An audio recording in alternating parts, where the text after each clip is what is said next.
Anything that serves as a flat area, such as tops of parapet walls, common walls, and wood trim around windows, unless completely sealed, can develop into moisture storage areas. When only building paper is used to counterflash these areas, the wood substrate can become wet, mostly from lath fasteners penetrating through the paper, causing the building paper and wood substrate to become wet and damaged. When this occurs, the counterflashing is lost, and water can leak through the lath and building paper from these fasteners. What's worse is water may effectively get trapped between the wood substrate and paper on the back of the wood trim, parapets, and common walls, causing it to stay damp for extended periods of time. Building papers can withstand the water that falls during rainstorms, but if it is penetrated by lath fasteners and exposes the wood substrate to persistent dampness, it deteriorates. When continually damp, even wood deteriorates and develops dry rot and possibly unwanted growth, like mold. That's why Bituthene appears to be an excellent choice for counterflashing. Bituthene combines the waterproofing properties of two of the best-known moisture and water barrier materials, polyethylene and rubberized asphalt. Bituthene is a product that can do much towards eliminating a lot of leak sources in locations where building paper could deteriorate. I'll provide you with some examples of what can happen if Bituthene is not utilized later in this video. For now, here's an illustration showing what happens. Here we have a freestanding wall.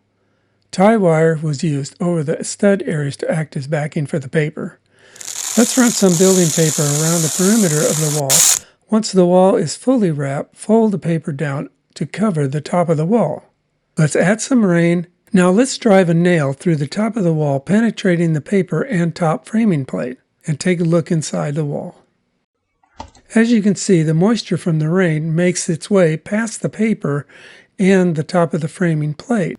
Now let's add some Bituthene over the top of the wall, extending approximately 6 inches over all 4 sides. Later we'll fold the membrane down over the building paper. Now let's add some rain again and drive that nail through the Bituthene, paper, and top framing plate. Now let's take another look inside the wall one more time. As you can see, the Bituthene membrane seals around the nail and no moisture is allowed to enter the stud cavity of the wall. Now go ahead and fold down all 4 sides of the membrane, and now the wall is ready for nailing of the stucco netting.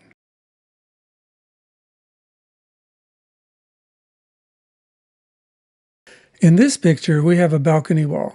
As you can see, there is a crack in the stucco that extends the entire top of the wall.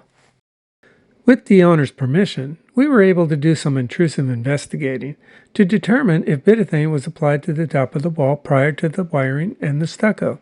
In the image on the right, we found that only building paper was used to wrap the top of the wall, allowing the wood substrate to swell from moisture and causing the stucco to crack. Here is a common wall that did not employ the Bituthene membrane over the top prior to the application of the stucco netting.